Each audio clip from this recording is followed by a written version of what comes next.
हरे राम राम राम हरे हरे, हरे कृष्ण कृष्ण कृष्ण हरे हरे, हरे राम राम राम हरे हरे, हरे कृष्ण कृष्ण कृष्ण हरे हरे, हरे राम राम राम हरे हरे, हरे कृष्ण कृष्ण कृष्ण हरे हरे।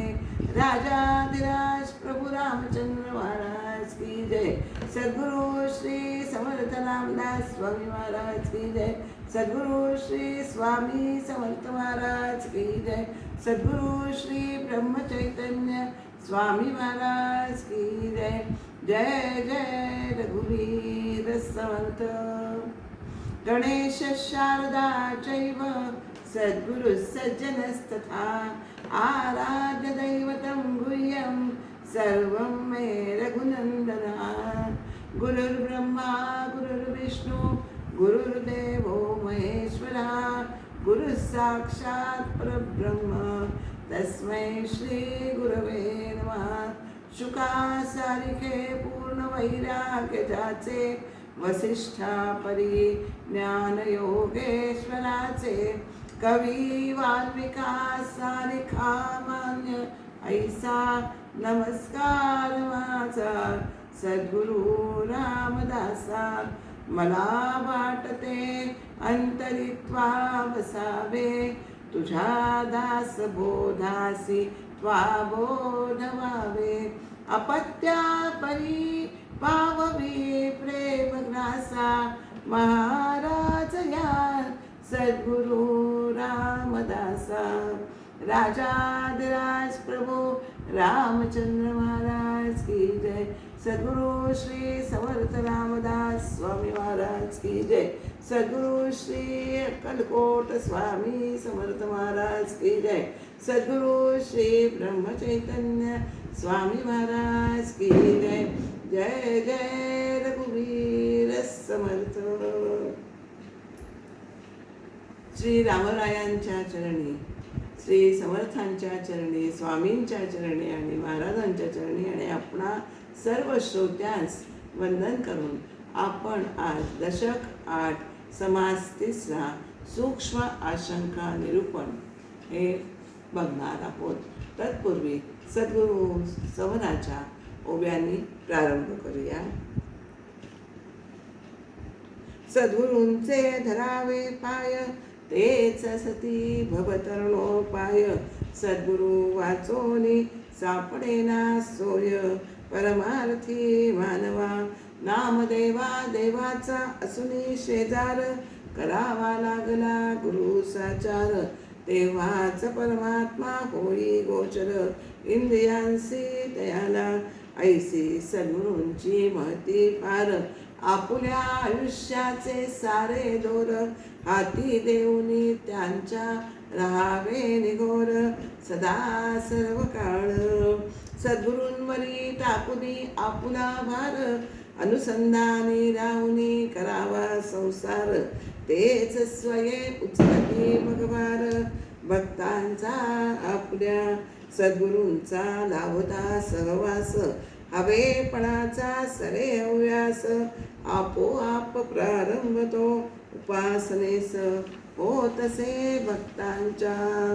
सद्गुरूंसी पूजिता भक्तांसी साधे तदाकारता। मी तू भेद मावळला तत्वता, एक रूपच होई तो। ऐसे हे आत्मनिवेदन साधतसे गुरुकृपे भक्ता म्हणून। एक रूपतेची प्रचिती जाण, याची जन्मी येतसे। ऐसी ही सद्गुरूंची महती, गायिली मी अल्पमती। सद्गुरु तोषती तेणे चित्ती, ऐसे गमतसे मजना। महिमा गायला सद्गुरूंचा, पावन झाली माझी वाचा। अनुभव हा सद्गुरु कृपेचा, केवळ निर्वचनीय असतसे।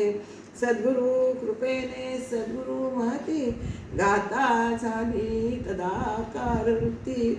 परम सुखाची दिव्य अनुभूती, प्राप्त झाली नलिनीला, प्राप्त झाली नलिनीला, प्राप्त झाली नलिनीला. श्री सद्गुरु चरणारविंदार्पणमस्तु. शुभं भवतु, शुभं भवतु, शुभं भवतु. सद्गुरूंची महती श्लोका ओव्यामधनं गायलेली आहे.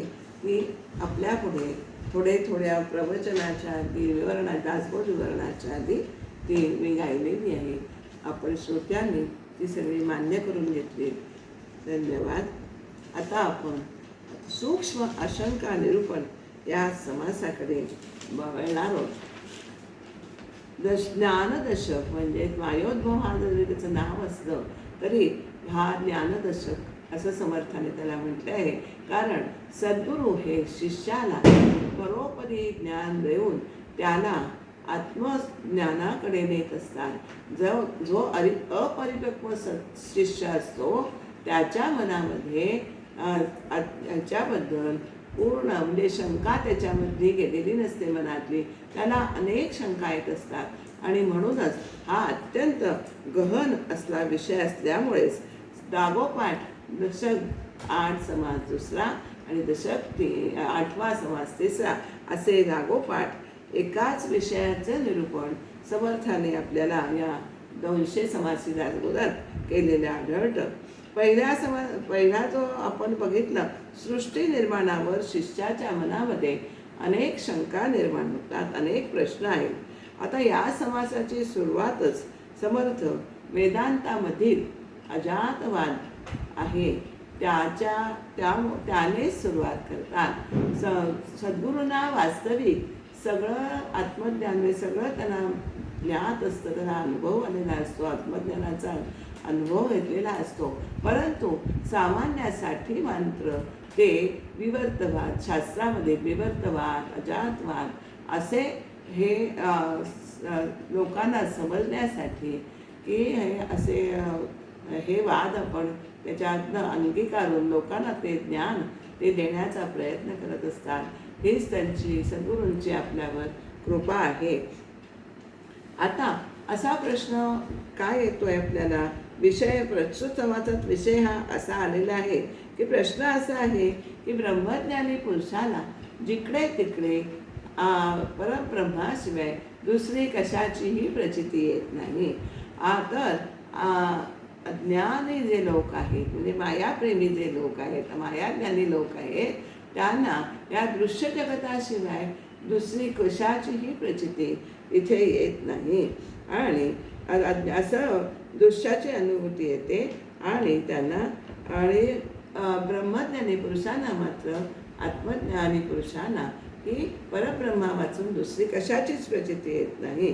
तर जेथे आता प्रश्न असा आहे की ज्या ब्रह्माच्या आधारावर जगाची प्रचिती येते त्या जगाचे कोणतेही गुणधर्म ब्रह्माच्या ठायी नाही आहेत. आपण बघितलेले आहे की ब्रह्म कसं आहे आणि हे दृश्य जगत कसं आहे. ब्रह्म हे अविकारी आहे, शाश्वत आहे, निश्चळ आहे. तर दृश्य जगत हे कसं आहे, विकारी आहे, चंचल आहे, नंतर नाशिवंत आहे. म्हणजे ब्रह्माच्या ठायी जगाचे हे कोणतेही गुणधर्म आपल्याला दिसत नाहीत. अशा विरुद्ध गुणधर्माचे जग हे ब्रह्मामध्ये दिसतेच कसे, हा प्रश्न त्याला आपल्याला पडलेला दिसतो. या प्रश्नाचे उत्तर असं आहे की ह्या ज्ञानीपुरुषांचा जो अनुभव आहे ना की परब्रह्माशिवाय दुसऱ्या कशाचीही प्रचिती त्यांना येत नाही, त्यांचाच अनुभव हा सर्वस्वी खरा आहे असं आपल्याला म्हणता येतं. यालाच वेदांतामध्ये काय त्यांना म्हणतात की त्यांना ज्ञानीपुरुषांना परमात्म्याशिवाय दुसऱ्या कशाचीच प्रचिती येत नाही. आणि आपल्याला हे दृश्य जगत तर दिसतंय, ते अज्ञानी माणसाला दिसतं. ज्ञानीपुरुषांना हे दृश्य जगत दिसतच नाही. तर ते काय म्हणतात की अजातवाद, वेदांतामध्ये याला अजातवाद म्हटलेलं आहे. काय ओवी आहे, पहिल्याच ओवीत त्यांनी असं सांगितलेलं आहे, अरे जे झालेच नाही त्याची वार्ता पुससी काही, तथापि सांगो जेणे काही संशय रे. तुझ्या मनामध्ये काही संशय उराला नको म्हणून म्हणून मी तुला हे स्पष्ट करून सांगतोय. पण जे उत्पन्नच झाले नाहीये त्या विश्वाबद्दल विवेचन करा हे तू म्हणतोस ते कसं करता येईल? जे जग उत्पन्नच झालेलं नाहीये. मग आपल्याला हे अंधाने जाणारं जग दिसतं ते काय आहे? तर ते विवर्तवाद म्हणतो आपण. कसं की आपण खोलीत दोरीचं उदाहरण बघितलं. अंधाऱ्या अवस्थेमध्ये अंधाऱ्या वेळेला जर आपण खोलीचं दार उघडलं आणि तिथे दोरी पडलेली असेल तर त्यामध्ये ते दोरी नसून तर सर्प भासतो आपल्याला. म्हणजे दोरी न दिसता सर्प भासतो. म्हणजेच हा आपल्या दृष्टिबंधनाचा हा दोष आहे. दृष्टीदोषामुळे आपल्याला दोरीच्या ठिकाणी सर्प दिसतो. म्हणजे आणि तोच आपण दिवा लावला तर ही दोरी आहे हे ज्ञान आपल्याला होतं. त्या तद्वतच आपण आपला ज्ञानदिवा जर आपल्याला उजळला गेला लागला गेला अंतःकरणात तर हे दृश्य जगत नाही हे आपल्याला स्पष्टपणे कळून येतं. तर तिथे ते परब्रह्म आहे. दृश्य जगतावर म्हणजे ब्रह्मावर विवर्त म्हणजे ब्रह्माच्या ठिकाणी आपल्याला दृश्य जगत दिसतं. हा विवर्तवाद आहे. त्यामुळे आपला जर ज्ञानदीप उजळला तर दोरी आपल्याला जशी दिसत नाही, साप दिसत नाही, दोरीच दिसते. तद्वतच आपल्याला ज्ञानदीप आपला उजळला गेला अंतःकरणात तर हे दृश्य जगत दिसत नाही. तिथे सगळीकडे आपल्याला परब्रह्म हेच दिसत असतं. त्यामुळे तो परब्रह्म हे आहेच आहे. मग आता हे आपल्याला हे अज्ञानाला जग दिसतं ते काय आहे? तर ते समर्थ असं म्हणतात की हा दृष्टिबंधनाचा हा खेळ आहे. जसं आपल्याला जादूचा प्रयोग करताना निरनिराळे पदार्थ जादूगार उत्पन्न करतो पण ते खरे असतात का? हो नाही. ते तात्पुरते खरे वाटतात आपल्याला पण ते खरे नसतात. तसंच परब्रह्म हे शाश्वत आहे. पण माया हा सगळा खेळ करत असते. माया ही अत्यंत परमेश्वराची ही अत्यंत अद्भुत शक्ती, अनेक शक्ती आहेत परमेश्वराच्या. त्या अद्भुत शक्तींपैकी माया ही एक अशी शक्ती आहे की हा सगळा खेळ ती माया परब्रह्माच्या अधिष्ठानावर करत असते. आणि त्यामुळे हे दृश्य जगत आपल्याला भासतं. मायेमध्ये सुद्धा आपल्याला 2 प्रकारची माया असते बरं का. मूळ माया परब्रह्माच्या ठिकाणी होणारं स्फुरण जे प्रथम स्फुरण एकोहम बहुश्याम असं म्हणजे मी एकटा आहे ते बहु व्हावं म्हणजे अनेक व्हावं असं त्याला वाटतं. प्रजायेय एकोहम बहुश्याम प्रजायेय हा जे मूळ स्फुरण आहे तो प्रथम संकल्प आहे. ते प्रथम संकल्प ते मूळ पहिलं स्फुरण आहे. तीच मूळ माया आहे. आणि मग मूळ मायातनं गुणमाया निर्माण झाली आणि गुणमायेतून त्रिगुण आपल्याला सगळ्यांना माहिती आहे. सत्व रजतम हे त्रिगुण निर्माण झाले आणि त्रिगुणापासून म्हणजे त्रिगुणातून त्यातनं सुद्धा तमोगुणातून ही पंचमहाभूते निर्माण झाली आणि मग अंतिम टप्प्यामध्ये ही दृश्य विश्व हे निर्माण झालं. विश्वाची निर्मिती झाली. अशी आपल्याला पुढे हा उभवणी असा हा समास आहे. मायेची उभवणी कशी होते, मायेची संवर्णी कशी होते या समास दशकामध्ये हा विषय येणार आहे. तेव्हा आपण तो संपूर्णपणे पाहायचा आहे. तेव्हा सांगायचा मुद्दा असा की जे उत्पन्नच झाले नाही आहे त्याबद्दल विवेचन करा. उत्पन्न काय झालेलं नाही, विश्व उत्पन्नच झालेलं नाही आहे त्याबद्दल विवेचन करा असे म्हटलं तर ते कसं करता येईल असं वक्ता त्यांना सांगते. परंतु तुझी शंका पेटण्यासाठी असे मी काही असं विवेचन करतो की तुझी शंका या जगताबद्दलची फिटून जाईल. आता आपल्याला अनेक समर्थांनी उदाहरणं दिली बरं का. दोरी करता भुजंग, जळा करता तरंग, मार्तंडा करता सांग मृगजळ वाहे. दोरीवर सर्पाचा भास होतो आपण आता स्पष्टच करून बघितलंय. तेव्हा किंवा पाण्यावर लाटांचा भास होतो. पाणी आणि लाटा एकरूपच आहेत पण तरी बघणाऱ्याला पाण्यावर लाटा उठतायत, तरंग उठतायत लाटांचे आपण म्हणतो तोंडाने. सूर्यामुळे मृगजळ भासतं किंवा कल्पनेमुळे आपल्याला स्वप्न दिसतं. असं आपल्याला समर्थ नाना उदाहरणं 1 ते 7 ओव्यांमध्ये आपल्याला देत आहेत. आणि शिंपीवर चांदीचा, शिंपला असतो तो असा चकाकतो ना, चांदीचा भास होतो. पाण्यावर थोडा वेळ बर्फ जरा करता गार वसे निविष्य एक, थोडा वेळ बर्फ जमतं. किंवा माती असून भिंती झाली, भिंत भासते. समुद्र असून लाटा भासतात. नंतर डोळ्यातील बाहुली आपल्या असते, त्याच्यामुळे आपल्याला पदार्थ दिसतो. सोन्याकरता अलंकार, सोन्यावर दागिने भासतात. तंतू असतो मूळ, त्याच्यावर ते धागे असतात, त्यामुळे तिथे त्या धाग्यांच्या इथे आपल्याला वस्त्र भासतं. कासवाने जर हातपाय पसरले तर आपल्याला नवीन काहीतरी असल्याचा भास होतो. तूप आता आपल्याला सगळ्यांना माहिती आहे की तूप पातळ असले, तूप थिजलं की नवीन पदार्थ झाला असं वाटतं आपल्याला, भास होतो. तसंच खाडीमधील समुद्राचे पाणी वाळलं की मीठ होतं, तेव्हा नवीन काही निर्माण झाल्याचा भास होतो, पण ते नवीन पदार्थ नसतात. हे आपण सगळ्यांनी लक्षात घ्यायचं आहे. बिंबाचे प्रतिबिंब, बिंब आहे म्हणून प्रतिबिंब पडतो, असं आपल्याला वाटतं की नवीन भास निर्माण झाल्याचा भास होतो. पृथ्वीमधूनच एखादं झाड येतं तेव्हा ते निराळं आहे असं आपल्याला भासतं की नाही.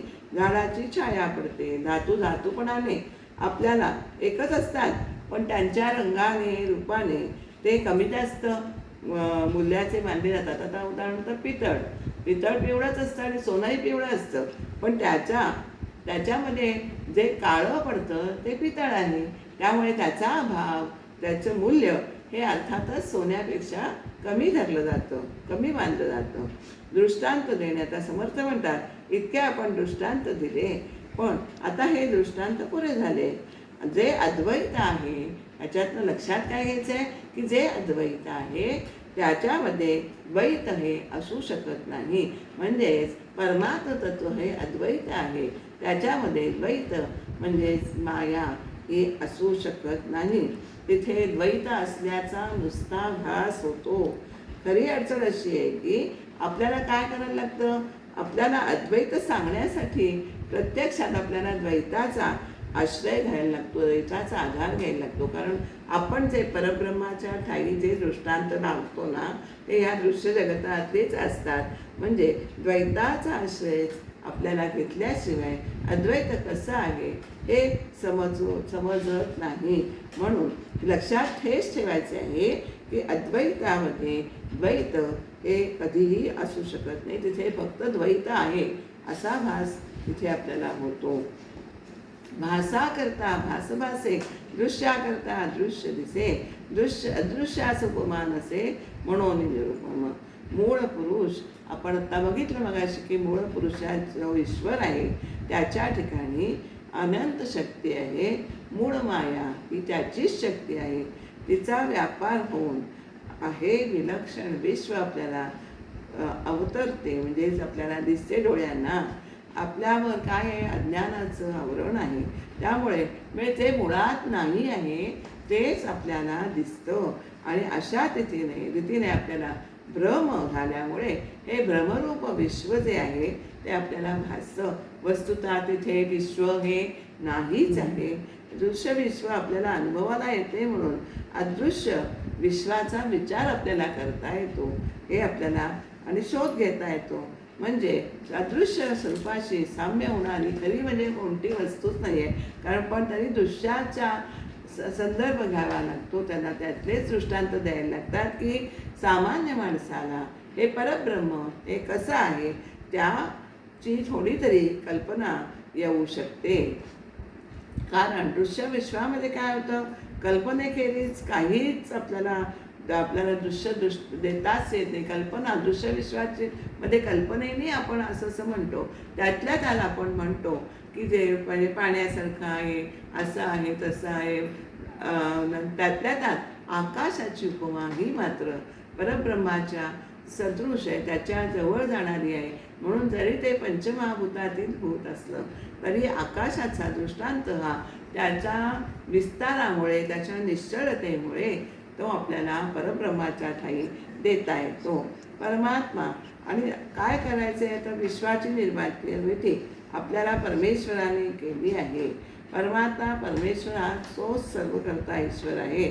त्यापासून या संपूर्ण जगताचा विस्तार झाला. आपल्याला इथे ह्या ओव्यातनं तर अर्थ त्यातनंच कळतोच आहे. कल्पने विरहित हेत, दृष्टा वेगळा दृश्या वेगळा दृष्टांत, अद्वैता वेगळे द्वैत झाले कैसे. आपल्याला द्वैता वेगळे द्वैत झाले कैसे झाले असं 10व्या ओळीत म्हणताय. काय म्हणताय की या दृश्य विश्वाच्या क्षेत्रामध्ये आपल्याला कल्पनेखेरीज हेतू असू शकत नाही. दृश्य पदार्थांखेरीज आपल्याला दृष्टांत देताच येत नाही. द्वैत असल्याखेरीज द्वैताचा अनुभव येऊ शकत नाही. द्वैताचा अनुभव केव्हा येतं तर द्वैत असलं तरच आपल्याला द्वैताचा अनुभव येऊ शकतो, नाही का. आपल्याला द्वैत म्हणजे दोन वेगळेपणाने परब्रह्म आणि मी वेगळं आहे म्हणजे मायेमुळे आपण वेगळं मानतो की हे की ही मूळ माया जी आहे, मुळामध्ये हे मूळ माया आणि मूळ पुरुष हे एकरूपच आहे. पुरुषतेची प्रकृती असंही आपल्याला आत्माराम ग्रंथात किंवा 21 म्हटलेलं आहे. ईश्वर मूळ पुरुष, अनंत शक्ती निमूळ पुरुष म्हणजे कोण. या सांख्यांच्या म्हणण्याप्रमाणे इथे समर्थांनी दोन ह्या विश्वाच्या मुळाशी दोन तत्वे आहेत, मूलभूत तत्वे. ती कोणती आहेत तर मूळ पुरुष आणि मूळ माया, ही दोन तत्वे आपल्याला सांगितलेली आहे. आणि पण वास्तविक काय आहे, मग आज तुम्हाला म्हटलं की पुरुषतेची प्रकृती मूळ माया हे त्या मूळ पुरुषाचे दुसरे नाव आहे. कारण मूळ मायेची ओळखण म्हणजेच मूळ पुरुषाची ओळखण होय. सगळे करते पण हे मूळ मायेमध्ये असते असं आपल्याला यापूर्वी म्हटलेलं आहे. त्या मूळ पुरुषाची ओळखणं ते मूळ मायाची आपण सगळं काही करतंय पण तेथेच आले. आता श्लोकात भगवद्गीतेतल्या श्लोकाचा आधार घेतलेला आहे. कार्यकारण कर्तृत्वे हेतू प्रकृती उच्यते. भगवद्गीतेचा 13वा अध्याय आहे, 20वा हा श्लोक आहे. कार्यकारण कर्तृत्व या सगळ्याचे मूळ काय आहे, ही मूळ प्रकृतीच आहे. साधकाच्या आणि सिद्धाच्या आपण मगाशी बघितलं की दोन्ही दृष्टींमध्ये फरक असल्यामुळे साधकाला रुचेल पचेल असं आचरण करता येईल अशा रीतीनेच अंतिम तत्व सांगावे लागते. कारण अंतिम तत्व जर उघडपणे सांगितलं ना तर त्याच्या साधनेला बाध येण्याची संभव असतो. सिद्धांना का आलेला अनुभव असतो, सिद्धांना जो शुद्ध स्वरूप परब्रह्माचा जो अनुभव झाला असतो त्यांना तो उघडपणाने सांगता येत नाही. तसा तर तो सांगितला तर साधकाच्या साधनेला बाध येण्याची शक्यता असते.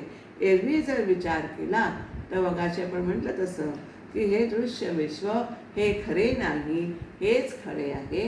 हे आपण सगळ्यांनी लक्षात घ्यायचं आहे. देवापासून सकळ झाले हे सर्वांस मानले, परी त्या देवास ओळखले पाहिजे. हे सगळं विश्व जर देवापासून झालेलं आहे तर त्या देवाला आपल्याला ओळखायला हवंच की नाही असं त्याला वाटतं. तर देवाला ओळखायचं आहे, मग त्याची खूण काय आहे आपल्याला ते समजलं पाहिजे. सिद्धांचे जे निरूपण ते साधकास न मने जाणं पक्व नाही अंतःकरण म्हणूनच सिद्धांचं कळलं तर पाहिजे, पण सिद्धांचे जे निरूपण असतं ते साधकाच्या मनोवृत्तीला न पचणारं असतं, न पेलणारं असतं. त्या सिद्ध पुरुष त्याच्या भूमिकेवरनं जो करतो ते बरोबर असतं, पण साधकांची मनोभूमी एवढी तयार झालेली नसते, त्यांना अनुभव आलेला नसतो. त्यामुळे त्यांना ते पचायला कठीण, बुद्धीला पेलत नाही, आपल्याला आकलन त्याचं होत नाही. कारण साधकाच्या अंतःकरणाची पूर्णपणे तयारी झालेली नसते, म्हणजेच ते अपरिपक्व असतं. अविद्या गुणे बोलिले जीव, माया गुणे बोलिले शिव, मूळ माया गुणे देव बोलिते ती. आता आपल्याला अविद्या गुण आपल्याला म्हणतं अविद्या माया आणि विद्या माया मगाशी मी उल्लेख केला. अविद्या गुणे बोलिले जीव. या विश्वामध्ये मूळ पुरुष आत्मस्वरूप हे एकच असतं, पण त्याला उपाधी लागल्यामुळे ते आपल्याला 3 प्रकारे वेगळं भासतं. कसं भासतं की अविद्येच्या आवरणामुळे त्याला चैतन्य मूळ स्वरूप एकच असलं तरी एकाच आत्म्याची उपाधीमुळे ते 3 रूपं त्याची झालेली आहेत. अविद्येच्या आवरणामुळे त्याला जीवात्मा म्हणतात आणि नंतर जीवात्मा हा आपल्या म्हणजे देहात राहतो. मायेच्या सहवासाने त्याला उपाधीमुळे त्याच चैतन्यास शिव म्हणतात. शिवात्मा तो कुठे राहतो? तो विश्वात राहतो. आणि मायेच्या सहवासाने उपाधीमुळे ते आपण चैतन्यात शिव म्हणतात. तो विश्वात राहतो. आणि मूळ मायेच्या योगाने त्याला देव असे नाव देतात. केवळ ज्ञानमय आणि शक्तिमय चैतन्यास ईश्वर म्हणतात किंवा देव असं म्हणतात. परमेश्वराच्या ज्ञानमय अंगाला मूळ पुरुष म्हणतात. परमेश्वराच्या ज्ञानमय अंगाला मूळ पुरुष म्हणतात आणि शक्तिमय अंगाला मूळ माया असं म्हणतात. मूळ माया जी वृत्ती ब्रह्माशिवाय हे कशाचंही स्मरण करत नाही. म्हणजे मूळ माया ही एकरूपच आहे. मूळ माया ही ब्रह्माशिवाय कशाचंही स्मरण करीत नाही. ती वृत्ती मूळ माया होय. कशाला म्हणायचं मूळ माया? जी ब्रह्माशिवाय कशाचंही स्मरण करत नाही, ती वृत्ती म्हणजे ही मूळ माया होय. आणि वृत्तीसहित तो चैतन्य आत्मा त्यालाच देव असं नाव देतात. वृत्तीसहित चैतन्य आत्मा तो त्यालाच देव ईश्वर असं नाव देतात. आता आपल्याला सगळ्यांना माहिती आहे की या विश्वामध्ये अवघी माया विस्तार. मूळ माया तोची मूळ पुरुष, तोची सर्वांच्या ईश, अनंत नामी जगदीश तयाशीच बोली दे. मूळ माया तोच मूळ पुरुष आहे. आपल्याला असेच सांगितलेली आहे. मूळ माया होय. विश्वामध्ये ज्या अनंत शक्ती आहे त्यांचे मूळ कारण आहे ते मूळ माया आहे. अवघी माया विस्तारली परी ते निशेष नातिले ऐसिया वचनाची खोली विरुळा जाणे. आपल्याला ही विश्वामध्ये या सगळीकडे मायेचा विस्तार आहे. कुठपर्यंत मायेचा विस्तार आहे? मायेला जसा परब्रह्माचा अनंत आहे तशी माया पण अनंत आहे. तिचा विस्तार हा अगदी सगळीकडे आहे. परंतु माया ही सर्वस्वी खरी नाही. या म्हणण्याचा जो खोल अर्थ आहे, सूक्ष्म अर्थ आहे, असा तो जाणून घेणारा एखादाच असतो, विरळा असतो. त्यामुळे त्याने आपण हे मूळ मायेचा खोल अर्थ जो आहे तो आपण माया ही सर्वस्वी खरी नाही हे जाणायचे आहे. आणि हाच खरं खोल अर्थ, सूक्ष्म अर्थ तो आपल्याला जाणणाराच हा मुळात क्वचित असतो. आणि त्याच्या संपर्कात जर आपण आलो तर हा आपल्याला खोल अर्थ, सूक्ष्म अर्थ कळू शकतो. अवघी माया विस्तारली परी ही निशेष नाथिली. आपल्याला 21व्या ओवीमध्ये असं म्हणतात, मायेचा हा सगळा विस्तार आहे परंतु ती अगदी सर्वस्वी खरी नाही. आणि मायेला अनिर्वाच्य म्हणतात. ती शब्दाने समजावून सांगता येत नाही, परंतु हे स्वानुभवाने जाणावे लागते. ऐसे अनिर्वाच्य पुरीजे परी ते स्वानुभवे जाणीजे संत संगे विनमुजे काही केल्या. म्हणजे स्वानुभवाने जाणायचं, पण ते कोणाकडे जाणायचं की ज्याने हा अनुभव घेतलेला आहे माया ही खरी नाही आहे. आणि ते तुम्हाला संत सहवासात, संत संगतीमध्येच हे आपल्याला कळून येतं. नाहीतर त्यांच्याशिवाय हा मायेचा गोंधळ आहे तो आपल्याला निस्तरता येत नाही, समजत नाही.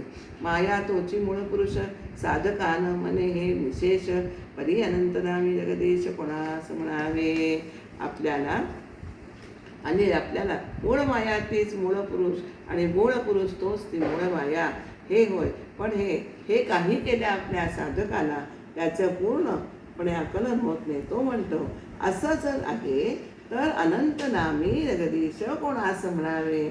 असं जर आहे तर अनंत नावे असणारा जगदीश हा कोणाला म्हणावं असं आपल्याला प्रश्न त्याला पडतो. नामरूप माये लागले तरी हे बोलणे नीटच झाले.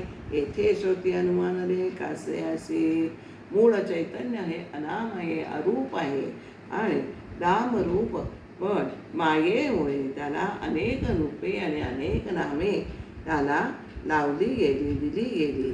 त्यामुळे तेव्हा माया नामरूपाचे मूळ आहे असं म्हणण्याला अगदी बरोबर, असं म्हणणं हेच योग्य आहे. तरी हे बोलणे नीटच झाले, येथे श्रोती अनुमानाने कासे ऐसे. हे म्हणणं आपल्याला कळलेलं की मायेच्या मुळे मूळ अनाम चैतन्यास अनेक रूपे आणि अनेक नामे ही दिलेली आहेत. त्यामुळे हे आपण याविषयी श्रोत्यांच्या मनामध्ये शंका राहता कामा नये. आता असो हे सकळ बोली मागील शंका राहिली, निराकारी कैसी झाली मूळ माया.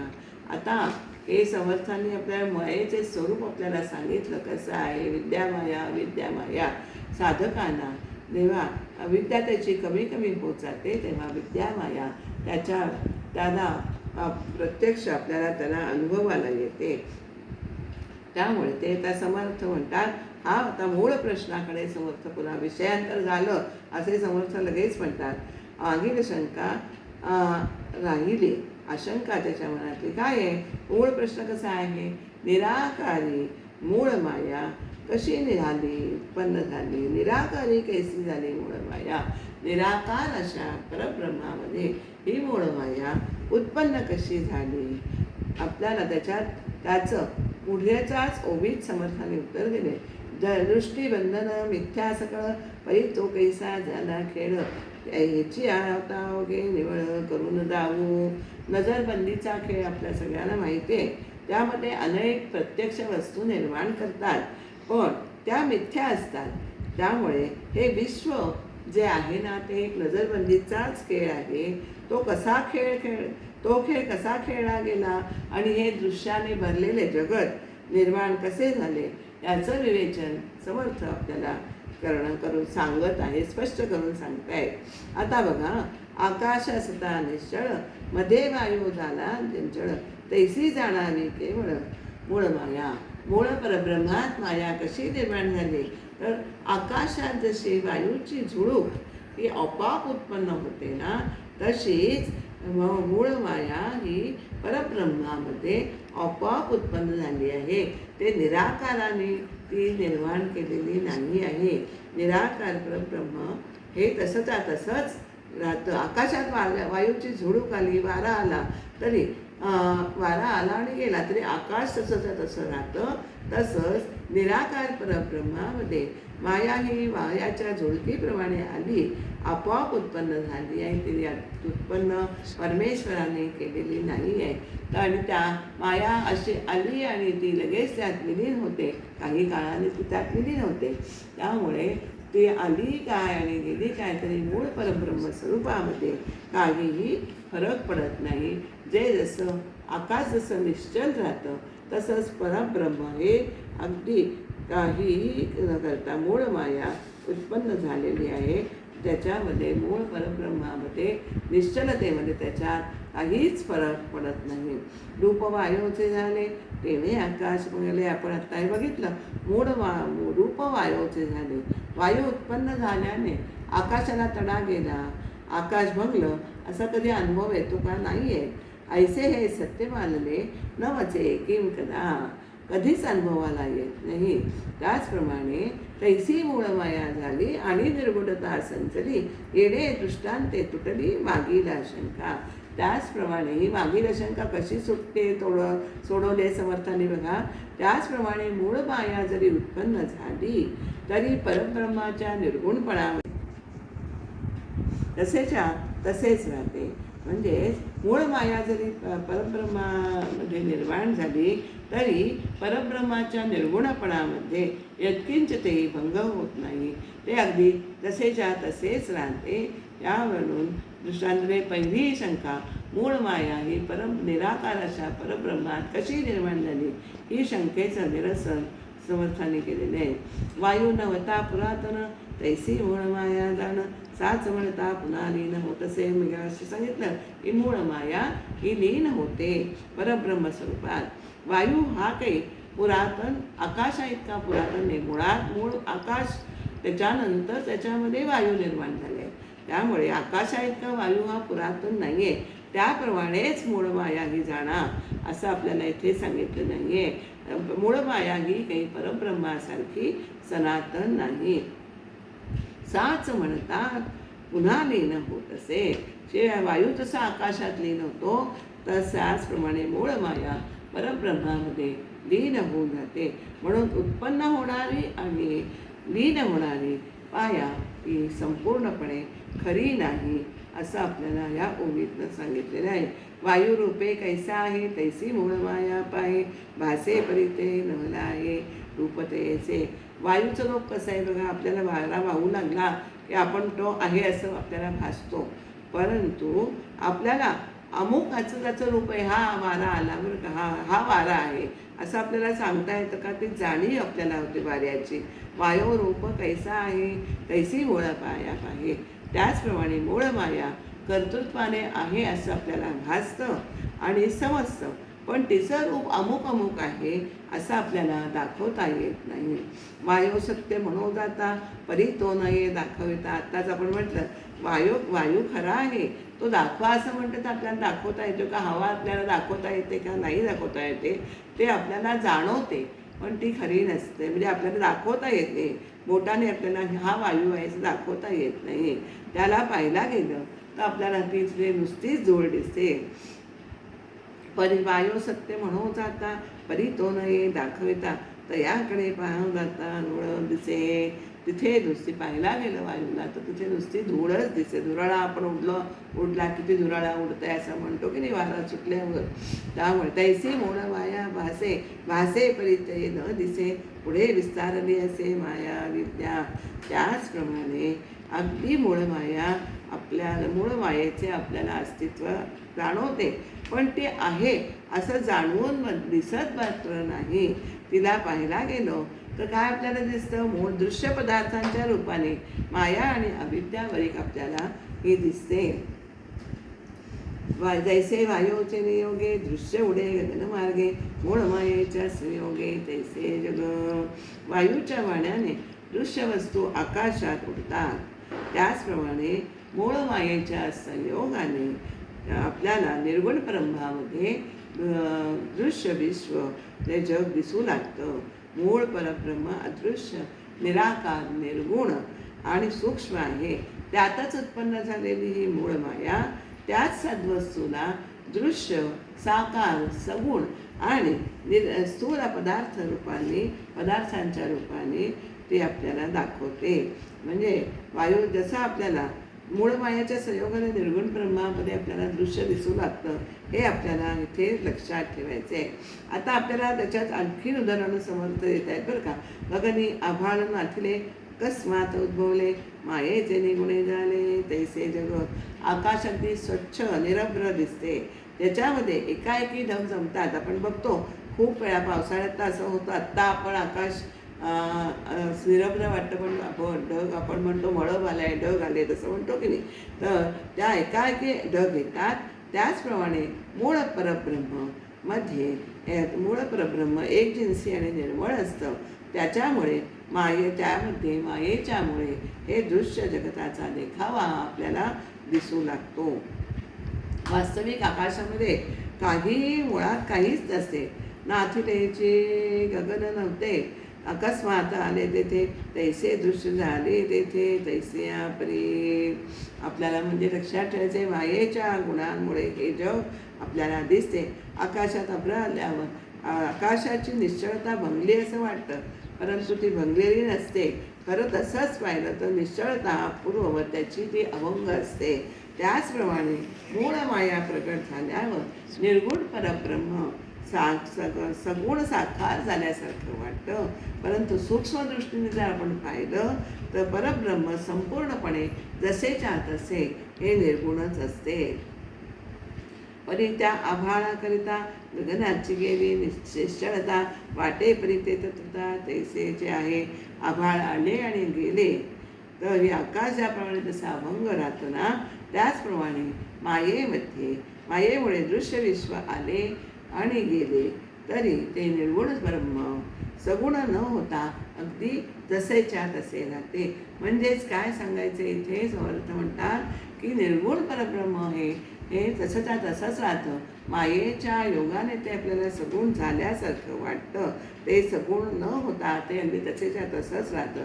दृश्य विश्व आलं गेलं तरी निर्गुण परब्रह्मामध्ये यत्किंचितही बदल होत नाही. तैसे मायेकरता निर्गुण वाटे झाले सगुण, परी ते पाहता संपूर्ण जैसेच्या तैसे. आपण आता बघितलं की जसं आकाश आलं, आभाळ आलं आणि गेलं तरी आकाश जसं आपल्याला अभंग राहतं, त्याप्रमाणेच विश्व आलं आणि गेलं तरीसुद्धा निर्गुण ब्रह्म सगुण होत न होता तसंच्या तसंच राहतं. आभाळ आले आणि गेले तरी गगन ते संचले तैसाचे गुणा नाही आले निर्गुण ब्रह्म. म्हणजे निर्गुण ब्रह्म हे सगुणा आलेले नाही आहे असं आपल्याला समर्थाने. आता आपल्याला अजून समर्थ उदाहरण देतात. नभ माथा लागले दिसे परी ते तैसे तैसे असे तैसे जाणावे विश्वासे निर्गुण परब्रह्म. आकाशाच्या दृश्याच्या अनंत घडामोडी चालल्या तरी मूळ स्वरूपाहून ते घसरत नाही. अगदी जसेच्या तसा अलिप्त राहतं की नाही. त्याचप्रमाणे दृश्य विश्वाच्या मध्ये अनंत घडामोडी घडल्या तरी मूळ परब्रह्मा स्वरूप हे अगदी जसेच्या तसंच अलिप्त राहतं, अभंग राहतं. आता आपल्याला उदाहरणं समर्थ अशी देत आहेत. नभमाथा लागले दिसे. क्षितिजापाशी जर आपण बघितलं तर आकाश अगदी आपल्याला डोक्याला टेकलंय असं वाटतं, पण ते खाली घसरलेलं नसतं. सगळीकडनं आकाश हे सारख्याच उंचीवर असतं, अगदी जसेच्या तसंच असतं. त्याचप्रमाणे या दृश्य विश्वामध्ये ब्रह्माला सगुणपणा आल्यासारखं वाटतं. हे सगळे उदाहरणं ब्रह्माला सगुणपणा आल्यासारखं वाटतं, पण ब्रह्म हे निर्गुणच असतं. ते तसं निर्गुण पण त्याचं अगदी जसंच्या तसं राहतं हे सांगण्यासाठी हे सगळे दृष्टांत इथे आपल्याला समर्थाने दिलेले आहेत. वर पाहिले ऊर्ध्व पाहता आकाश निळीवा दिसे सावकाश.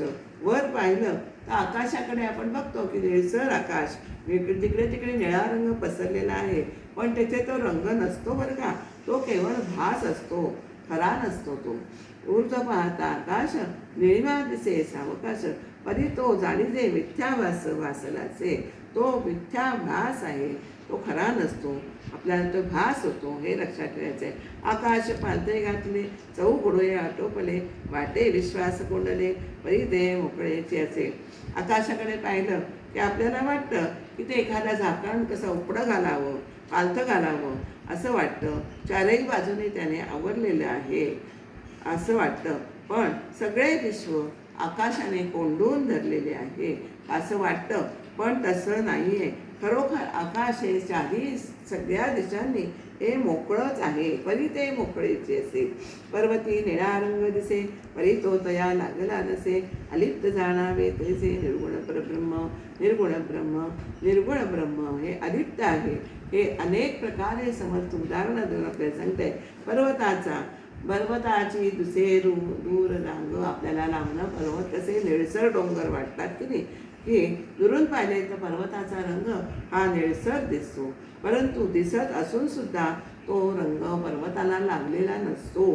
त्याचप्रमाणे हे दृश्य विश्व आहे ते परब्रह्माला चिकटलेले दिसते, पण निर्गुण ब्रह्म हे त्याच्यापासून अगदी अलिप्त असते. अलिप्त जाणारे ते से निर्गुण ब्रह्म. रथ धावता पृथ्वी चंचळ. आपल्याला सगळ्यांना हा सायन्समध्ये हा प्रश्न येतो. आपण गाडीत बसलेला असताना आपल्याला मागे झाडं पडत आहेत असं आपल्याला सगळ्यांना तो प्रश्न कसा होतो आहे. शास्त्रीय कारण आहे त्याचं. म्हणजे आपण स्थिर असतो पण आपल्या मागे भराभर झाडं पळताना दिसतात. पळती झाडे पाहूया असं आपण म्हणतो ना गाण्यामध्ये, तसं रथ धावत असता आपल्याला पृथ्वी धावते असं वाटतं, परंतु खरी ती वस्तुता स्थिर असते तरी ते आपल्याला वाटते. त्याप्रमाणे एवढे सगुण विश्व पाहून परब्रह्म हे एवढे सगुण विश्व पाहून परब्रह्म हे सगुण झालं आहे असं वाटतं, परंतु त्याची निर्गुण अवस्था आहे ती अगदी जशीच्या तशीच आहे. त्यामुळे तसंच आभाळाकरिता मयंक. आपल्याला चांदण्याच्या दिवशी ढग आले तर चंद्र आपल्याला धावताना असा दिसतो, असे निश्चंकपणे वाटते आपल्याला. सगळ्यांनाच असा अनुभव आपण घेतो. लहानपणी तर ते अगदीच खरं वाटतं. परी ते अवघे माईक आभाळ चळे, परंतु ते दृश्य अगदी भ्रमात्मक असते. चंद्र हा स्थिर असून ढगच धावत असतात. धडे अथवा निजाळ तेथे कंपित दिसे अंतराळ. तर वाटे परी ते निश्चळ द्यायचे तसे. आपण बघतो अग्नीच्या ज्वाळा, होळीच्या वेळेला आपण सगळा अनुभव घेत असतो. होळी जेव्हा पेटवली जाते आणि आकाशात त्याच्या ज्वाळा वर जातात, तेव्हा आपल्याला तो कंप पावलाय असं आपल्याला जाणवतं आणि ते हलतंय असं वाटतं. जळे आपल्याला उन्हाची झळ किंवा अग्नीच्या ज्वाळा या आकाशात वर गेल्या की आकाश कंप पावलाय असं वाटतं. पण ते तो भ्रम असतो आपल्याला. खरं कारण आकाश अगदी जसेच्या तसंच राहतं, निश्चळ असतं. ते आपल्याला आकाश हलतंय असं वाटतं, पण तो अजिबात हालत नाही, कंप पावत नसतं. कंपित दिसे अंतराळ, अंतराळ आपल्याला कंपित होत आहे असं वाटतं, परंतु ते जसे त्या तसंच निश्चळ असतं. तैसे स्वरूप हे संचले. आता हे एवढी उदाहरणं सांगितल्यावर समर्थ निष्कर्षावर येतात. तैसे स्वरूप हे संचले असता वाटते गुणा आले, ऐसे कल्पनेसी गमले परी ते मिथ्या. नजर आपल्याला त्याचप्रमाणे निर्गुण आणि निश्चळ परब्रह्म एकच एकपणे सगळीकडे विस्तारलेलं आहे, पसरलेलं आहे. या दृश्य विश्वामुळे ते सगुण झाले असं आपल्या कल्पनेला वाटतं, पण ते खरे नसतं. ब्रह्म जसेच्या तसे हे निर्गुणच असते, निर्गुणपणेच राहते. आणि त्याला आपल्याला समर्थ अजून एक उदाहरण देतात. दृष्टीबंधनाचा खेळ तैसी माया हे चंचळ, वस्तू शाश्वत निश्चळ जैसी जैसी. नजरबंदीच्या खेळामध्ये अनेक गोष्टी तात्पुरत्या उत्पन्न केल्या जातात. त्याचप्रमाणे माया ही स्वतः चंचल असून अनेक दृश्य पदार्थ ती निर्माण करते. मायाच हे सगळे दृश्य पदार्थ चंचल असल्यामुळे ती निर्माण करते, पण ते सगळे तात्पुरते असतात, अशाश्वत असतात. दृश्य पदार्थ आले आणि गेले तरी परात आपल्याला ब्रह्मवस्तू ही मात्र जशीच्या तशी शाश्वतच आणि निश्चळ आहे असं आपल्याला टिकून राहते. असं इथे आपल्याला सांगितलेलं आहे की मूळ परब्रह्म एवढ्या घडामोडी घडल्या तरी मूळ परब्रह्मामध्ये काहीही फरक पडत नाही. आतापर्यंतच्या विवेचनावरून समर्थ आता निष्कर्ष करतात की मूळ परमात्मा स्वरूपास पाहण्यासाठी आपल्याला ही अतिंद्रिय दृष्टी पाहिजे असं आपल्याला समर्थ पुढच्या ओव्यांमधलं सांगत आहे. पण आपली दृष्टीच मुळात इतकी दुर्बल आहे, इंद्रिय दुर्बल आहेत की दृश्यवस्तूच्या अंतरंग तर सोडाच, पण बहिरंग सुद्धा देखील आपल्याला इंद्रियांनी धडपणे आकलन होत नाही. वस्तू जशी आहे तशी न दिसणे याला भ्रम म्हणतात. भ्रम पुढे भ्रमनिरूपण आहे. भ्रम वस्तू जशी आहे तशी न दिसणे, विपरीत दिसणे याला भ्रम असं म्हणतात. आपली इंद्रिये ही पदोपदी असे भ्रम अनंतपणे निर्माण करत असतात. म्हणूनच आपल्याला इंद्रियांना मागे सोडायचे आणि दृश्याच्या मनातून बाहेर काढायचे. जर पाहिलं तर परमात्मा वस्तूच आपल्याला आकलन होऊ शकणार आहे. इंद्रियांना मागे टाकून म्हणजे दृश्याला मनातून बाहेर काढायचे, तरच इंद्रिय मनातून बाहेर जातील की दृश्य जगत आणि त्यामध्ये इंद्रिय अशी निर्माणच का झाली असं सांगायचं तर ह्याला काही समाधानकारक उत्तर नाही आहे. आपल्याला परमात्मा वस्तूचं आकलन व्हायला आपल्याला आपल्या मनातून दृश्य हे दृश्य संग सोडावा तो दृश्याचा, तरच आपल्याला अनुभव येणारे परब्रह्माचा. अनुभव येण्या परब्रह्माचा संग सोडावा तो दृश्याचा, मार्गावरुनी सद्गुरूंच्या चालूनी त्याची व्हावी आपण. असं सद्गुरूंच्या मार्गावरनं, सद्गुरू ज्या मार्गाने परमात्मा परत गेले त्यांच्या मार्गावरनं आपण गेलो तर आपल्याला त्यांच्याप्रमाणे संग सोडावा तो दृश्याचा, दृश्याचा संग हा सोडलाच पाहिजे, तरच आपल्याला परमात्म स्वरूपाचा अनुभव येऊ शकतो. पाया नावाची जी परमेश्वराची अचिंत्य शक्ती आहे हे सगळं हे घडवून आणते. इथे आपल्याला या शक्तीचे वर्णन आता समर्थ इथे करत आहे. ऐसी वस्तू निरावेव माया लखवी अवेव, इचा ऐसाच स्वभाव नाथिलेच हे. वास्तविक परमात्मा स्वरूप अखंड आहे, अवयव रहित आहे. माया ऐसी वस्तू म्हणजे परमात्मा स्वरूपे निरवयव आहे, पण माया ते आपल्याला काय दाखवते, अवयव रहित. तिच्या मागे माया तिच्यामध्ये माया ही खंड निर्माण करते, भास निर्माण करते, खंड पडल्याचा भास निर्माण करते, हिचा स्वभाव.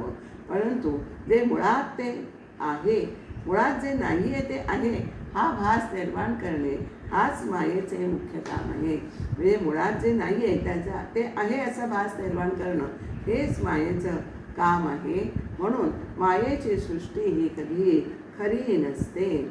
माया माया पाहता मुळीच नसे, परी हे साचा ऐसी भासे, उद्भवे आणि नरसे आभाळ वैसे.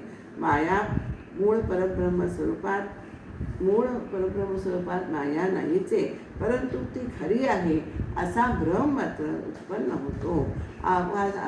पुन्हा आपण आलं आकाश आणि आभाळ. आकाशात आभाळ येतं आणि जातं, त्याचप्रमाणे माया ही मूळ स्वरूपात दिसते आणि नाचते, म्हणून त्या स्वरूपाला त्याचा अजिबात धक्का लागत नाही. ऐसी माया उद्भवली, वस्तू निर्गुण संचली, अहम ऐसी स्फूर्ती झाली मातेची माया. मगाशी मी तुम्हाला बोलले की आभाळामध्ये माया कशी निर्माण झाली, तरी ब्रह्मस्वरूप हे जसेच्या तसेच निर्गुण जाते. आभाळाप्रमाणे ब्रह्मामध्ये माया कशी निर्माण झाली, तरी त्याचं ब्रह्मस्वरूप हे जसेच्या तसेच निर्गुण जाते. ब्रह्माच्या ठिकाणी अहम ही स्फूर्ती आपण मगाशी बघितलं की जी स्फूर्ती असते तीच मूळ माया होय. आणि गुणमायेचे पवाडे निर्गुणी हे काहीच न घडे, परी हे घडे आणि मोडे स्वस्वरूपी. हा सगळा मगाशी म्हटलं मूळ मायेतून गुणमाया निर्माण होते. हा सगळा तिचा खटाटोप आहे. सत्व रज तम हे त्रिगुण निर्माण गुणमायेमुळे होतात. त्याचा आणि निर्गुण स्वरूपाचा वस्तुतः काहीही संबंध नाही. स्वस्वरूपात ती सगळी घडामोडी या घडून येतात. जैशी दृष्टी तरळली, तेने सेनाच भासली, पाहता आकाशित झाली परिते मिथ्या. एखाद्या माणसाची नजर चंचल झाली की आपल्याला त्याच आकाशामध्ये अनेक ढगामध्ये आलते सैन्यसुद्धा दिसते. तेनेच सेना भासली, म्हणजे आपल्याला आभाळामध्ये सेना आहे असं भास होतो, दिसतं. परंतु ते आभाळ आहे हे कळल्यावर मात्र ते सगळं कमी होतं. पण जाऊ नका, विषय कळला पाहिजे ना. मिथ्या मायेचा खेळ उद्भव मोदिला सकळ, नाना तत्वांचा पांगाळ सोडून या. अशा तऱ्हेने मायेचा हा खेळ मिथ्या असतो हे आपल्याला सांगितले आहे. अनेक तत्वांचा विस्तार न करता माया कशी उत्पन्न झाली हे सुद्धा आपल्याला समजावून सांगितलेले आहे. तत्वे मुळीच आहे ती, ओंकार वायूची गती, तेथीच अर्थ जाणती दक्ष ज्ञानी. विश्व हे पंचमहाभूतापासून रचलं गेलेलं आहे. ही भूत बीज रूपाने मूळ मायेमध्ये असतात. एकातून एक निर्माण होऊन ब्रह्मांडाची रचना होते. हे ज्याला कळले त्याला हे विश्वाचा मसाला काय आहे हे बरोबर कळून येतं. अहम ही जी मूळ स्फूर्ती ते स्फुरण असतं, वायुरूप असतं, वायुमय असतं आणि तोच ओंकार आहे. तत्वे आपल्याला ओंकार वायूची गती असं आपल्याला या 55व्या ओळीत म्हटलं आहे. जो ते स्फुरण असतं ना ते वायुमय असतं आणि तोच ओंकार असतो. त्यामध्ये पंचमहाभूते बीजरूपाने असतात. चतुर ज्ञानी पुरुषांना हे बरोबर कळतं. मूळ मायेचे चरण तेच वायूचे रक्षण, सूक्ष्म तत्वे तेची जाण जडत्वादी. मूळ मायेमध्ये जी निश्चल ब्रह्मामध्ये जी हालचाल होते ती हालचाल म्हणजे मूळ माया होय. ती चळण शक्तिरूप असतं. शक्ती हे वायूचं लक्षण आहे बरं का. वायूतील शक्तीमुळे ही सगळी सूक्ष्म तत्वे ही पुढे स्थूल रूप घेतात. जडत्वा पावली म्हणजे स्थूल रूप घेतात. ऐसे पंचमहाभूते पूर्वी होती अव्यक्ते, पुढे झाली व्यक्ते सृष्टी रचनेसी. पंचमहाभूते ही पहिल्यांदा अव्यक्त स्वरूपात असतात, पण नंतर ही विश्वरचना झाल्यानंतर होण्यासाठी ती व्यक्त झालेली आहे. मूळ मायेचे लक्षण त्याची पंचभौतिक जाण, त्याची पाये ओळखणं सूक्ष्मदृष्टी. मूळ मायेमध्ये जर विश्वरचनेचं बीज आहे तर तिच्यामध्ये पंचमहाभूते हे सूक्ष्म रूपाने असलीच पाहिजे. जो सूक्ष्म विचार करील त्याला हे बरोबर कळून येतं. आकाश वायू विण इच्छा शब्द करी कोण, इच्छाशक्ती तेच जाण तेजस स्वरूप. आता प्रत्येक ह्याचा आकाश वायू याची सगळ्यांची लक्षणं या ओव्यातनं आलेली आहे. आकाश आणि वायू ही तत्वे मूळ मायेमध्ये असली पाहिजेत. कशी ते बघा. शब्द हा आकाशाचा गुण आहे. इच्छा शब्द करी कोण, आकाशाचा गुण शब्द आहे. म्हणून अहमचे स्फुरण आहे ना, तो ओंकार आहे, तो नादरूपाने प्रकट झाला. चळण हा वायूचा गुण आहे. इच्छाशक्ती तेच जाणं तेजरूप. आता मी एक व्हावे ते अनेक व्हावे, हा चळण ही इच्छा झाली. आणि बल हा तेजाचा गुण आहे. इच्छाशक्ती तेची जाणं तेजस्वरूप. वृद्धपणे तेची जळ जडत्व पृथ्वी केवळ ऐसी मूळ माया सकळ पंचभूतिक जाणावी. बल हा तेजाचा गुण आहे बरं का. चळण हा वायूचा गुण आहे. शब्द हा आकाशाचा गुण, चळण हा वायूचा गुण, बल हा तेजाचा म्हणजे अग्नीचा गुण. आणि नंतर इच्छेला सामर्थ्य प्राप्त होते. सामर्थ्य जेव्हा ते मृदपण हा जळाचा गुण आहे. मृदपण तेची जडत्व पृथ्वी केवळ. आणि हा सर्व खेळ जडद्रव्याच्या आधाराने चालतो. जडत्व हा पृथ्वीचा गुण आहे. अशा रीतीने मूळ मायेमध्ये पंचमहाभूते सूक्ष्म रूपे आणि अव्यक्त रूपाने वास करत असतात. पंचभूतिक जाणावी. एका भूतापोटी पंचभूतांची राहती, सर्वकडे सूक्ष्मदृष्टी घालून पाहता. भूते एकमेकांमध्ये विसळलेली आहेत बरं का. पंचभूतामध्ये अव्यक्त असताना किंवा व्यक्त असताना काय एकमेकांपासून ते अलग राहू शकत नाही.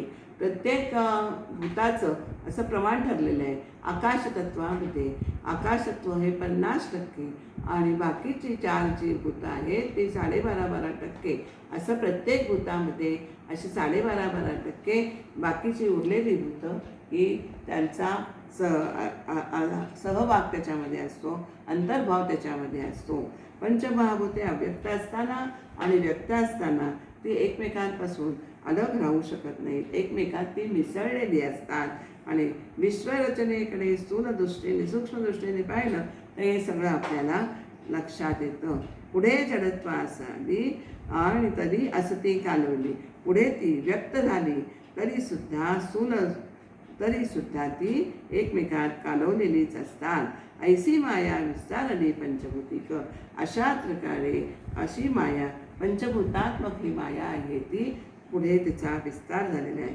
तो कुठपर्यंत झालेला आहे तो श्लोक पाहता आपल्याला लक्षात येईल. मूळ माया पाहता मुळी अथवा अविद्या भूमंडी स्वर्ग मृत्यू पाताळी पाचे होते. मूळ मायेच्या बुडाशी जाऊन पहा किंवा अविद्यामया भूमंडळावर पहा किंवा स्वर्ग मृत्यू पाताळात पहा, सगळीकडे या पंचभूतांचाच विस्तार आहे असं तुम्हाला आढळेल. श्लोक असा आहे. स्वर्गे मृत्यू पाताळे वाते यत्किंचित् सचराचरं सर्वं पंचभूतकं राम षष्ठं किंचित् न दृश्यते. श्लोकाचा अर्थ असा आहे, स्वर्ग मृत्यू पाताळ किंवा जे थोडे चराचर आहे ते सारे पंचभूतांनी भरलेले आहे. त्याहून 6वं काहीही नाही.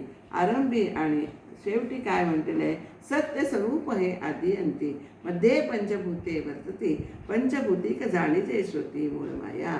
सत्य आपल्याला आरंभी आणि शेवटी सत्य असे परमात्म स्वरूपच आहे. मध्ये या सगळ्या पंचमहाभूतांच्या घडामोडी चालतात आणि पंचमहात्मा मूळ माया ही पंचभूतात्मक आहे हे आपल्याला श्रोत्यांनी ओळखून राहायचं आहे. येथे उठली आशंका सावध होऊन ऐका, पंचभूते झाली एका तमोगुणापासून. येथे अशी शंका पुढच्या समासाचं विचारोपण आहे. येथे एक अशी शंका येते, काय म्हणतात, एका तमोगुणापासून ही सगळी पंचभूते निर्माण झाली आहे. मूळ पाया गुणाप्रती तेथे भूते कैसी होती ऐसी आशंका ही श्रुती घेतली असेल. मूळ मायेमध्ये त्रिगुणांचं स्थान नाही, मग पंचभूतांचा उगम कसा होतो अशी शंका श्रोत्यांनी आधीच घेतली. श्रोत्यांची शंका उत्पन्न करून मांडली आहे, श्रोत्यांनी ही शंका उत्पन्न करून मांडली आहे, त्याचं उत्तर आपल्याला पुढील समासामध्ये दिलेलं आहे. ऐसे श्रोते आक्षेपले संशयास उभे केलेले, याचे उत्तर दिलेले पुढील समासी. आपल्याला याचं उत्तर, श्रोत्यांच्या शंकेचं उत्तर आपल्याला पुढील समासात दिलेले आहे. तेव्हा लक्षात काय घ्यायचं आहे, निर्गुण परब्रह्म हे जसेच्या तसेच निश्चळ असते. त्याच्यामध्ये आपल्याला ते मायेच्यामुळे ते सगुण झाल्यासारखं वाटतं, पण ते सगुण नसतं, ते सगुण वाटतं असं भास होतो. हे सगळे भ्रम आहे. ते आपल्याला अनेक उदाहरणांनी समर्थांनी हे पटवून दिलेलं आहे की मूळ परब्रह्म आहे, तसेच निर्गुण निश्चळ निराकार असतं. ते सगुण झाल्यासारखं भासतं, पण ते सगुण नाही. या समासाचा आपल्याला सारांश सांगता येईल. झालेली विवरण सेवा या आशंका निरूपण नाम याच्यातनं जे मी विवरण केले त्याने शंका आपल्या मनातील निश्चितच दूर झाली असावी. समर्थ कृपेने हे साध्य झालेली विवरण सेवा ही समर्थ चरणी अर्पण करते आणि आपले इथे विराम देते. श्रीराम समर्थ.